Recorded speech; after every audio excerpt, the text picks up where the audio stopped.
We're gonna transplant some of these tomatoes, some of these peppers, bell peppers, all that stuff. Like I said, this is our first time, so we're kind of going big and hoping things work. We got a lot of like this little guy. We got Tam jalapenos.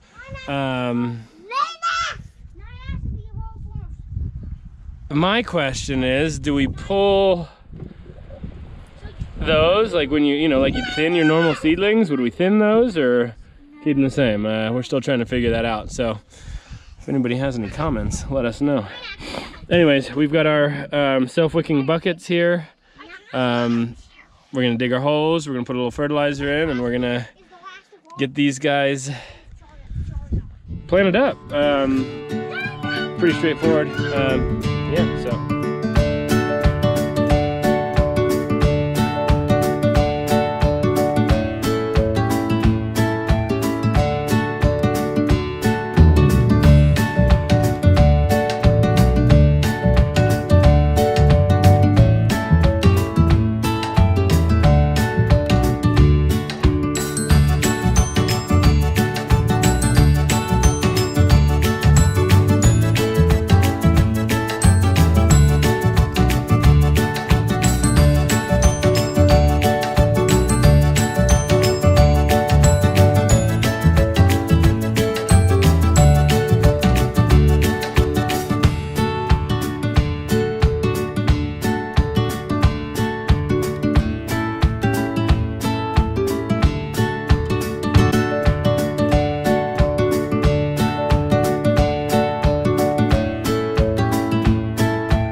I'm just grabbing some water real quick, and I'm filling up these self-wicking beds. So I figured I'd show you the transplants. I'd show you what it looks like to fill them up. It's pretty straightforward. So let me get some water, and then I'll show you what's going on.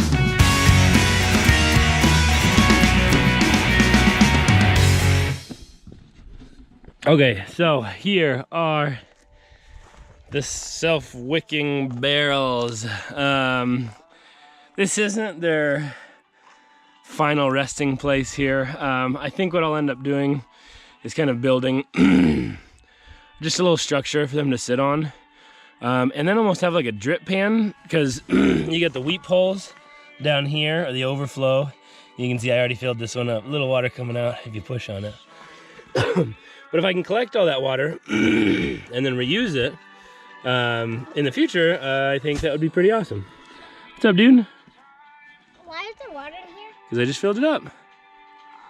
So, we have all kinds of good stuff. We have Anaheim peppers there. We have cherry tomato, another Anaheim.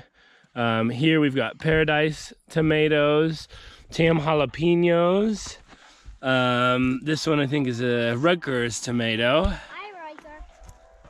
Banana pepper, banana pepper, banana pepper. I am a fan of banana peppers. Another Rutgers here. Another paradise tomato. We got another Anaheim chili. We've got a Santa Fe chili there. Bell pepper and bell pepper. I don't remember what type of bell peppers these are. We got them from the 4-H club, and they had two different types. And I can't remember what they were, and I can't remember, you know, which one's which. We planted some over there in the raised beds too. So anyways, so I went through, once we transplanted these guys, we just, you know, kind of put our fertilizer in there, dropped the plant in, packed it down, you know, filled it up with some water, and then I topped these off this morning. So we planted last night. Came back, watered them this morning, and now I'm going through and I'm filling up the reservoirs. So I've already done those 4. This one, I think, was the one that was already done yesterday. We had one that we had done first, but yeah, it's really pretty straightforward. You basically pour water until you see it drip out the bottom. So I'll move over here. And the drain hole is down there, so I'll just start pouring. And Tiberius, you tell me when you see water coming out the bottom? Okay. Okay.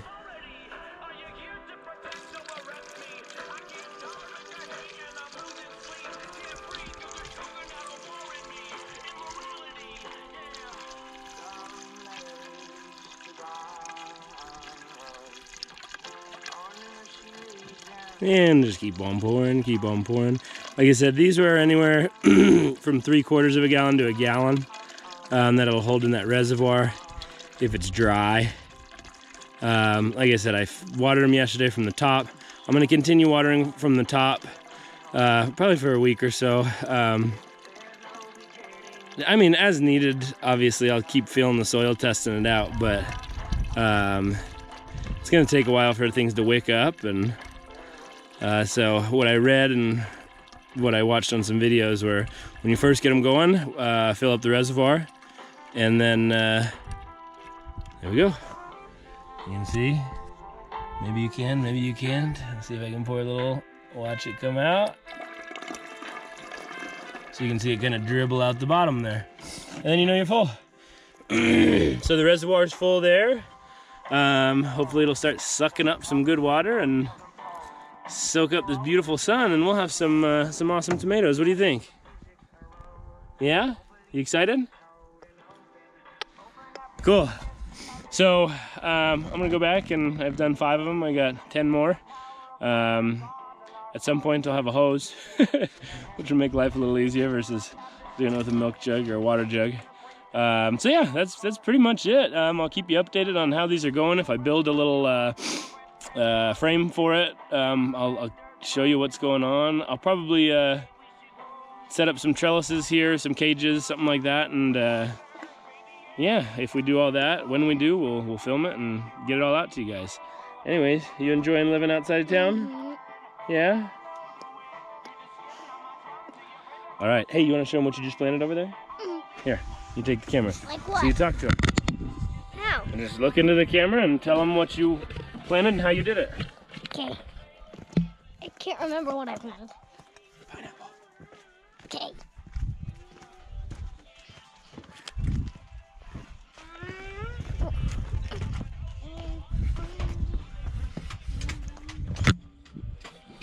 I planted pineapple. Flip it around. So how'd you do it? That's not a cherry tomato. So, here, I'll hold it here. Look at that. So, we've got a pineapple. So how'd you plant it? What'd you do? So Here, stand over there by the pineapple.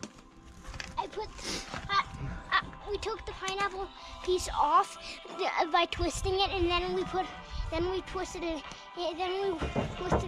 then we put rocks and sticks, and then we put a bit of hay, and then I put soil in it, and then we twisted the pineapple on, and then we watered in the middle. Where? In here. You can see there's still water in it. Very cool. Hey, and if we can keep this thing the right temperature, what do we got? How many years before this thing will bear a fruit? I don't know. 2 years. 2 years. So how old are you going to be when there's a pineapple on there? 7. That's crazy. Anyways, so that's that. Living life outside of town, having fun doing it, including the family. You know, we're really enjoying it. If you got any questions, got any comments, you know, constructive criticism is always accepted. Like I said, this is our first time doing all this. We're kind of diving into the deep end head first. So, you know, any good notes are much appreciated. If you're going to be mean and angry and tell me that I'm awful and doing things completely wrong, then screw you. Go do that somewhere else. Anyways.